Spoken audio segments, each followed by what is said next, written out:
Do'stlar, assalomu alaykum. Bugungi videomizda o'sha hamma bilgan pul botni, o'zbek pul botni qanday qilib yaratishni o'rganamiz do'stlar. Bu yerda kunlik bonus, balans, pul yechish, referral, link menlari, boshqa panellar bu adminlar uchun do'stlar. Demak do'stlar, hozir sizlar bilan birgalikda shu botni qanday qilib yaratishni ko'rib chiqamiz. Demak, videomizni boshladik. Do'stlar, kod botning kodini ochib oldik.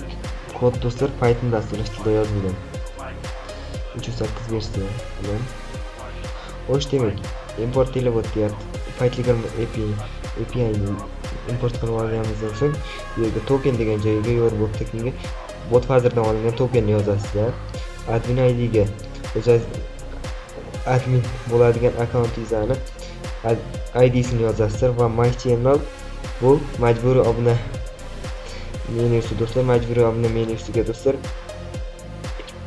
o'zingizning kanal linklaringizni yozasizlar. Mana kichikcha Gmail bilan va eng muhimi do'stlar, kanalga admin bo'lgan bo'lish kerak. Daily bonus kunlik beriladigan bonus, referral bonus referraldan beriladigan bonus va bu yerga 100 brev deganiga minimal pul yechish miqdori.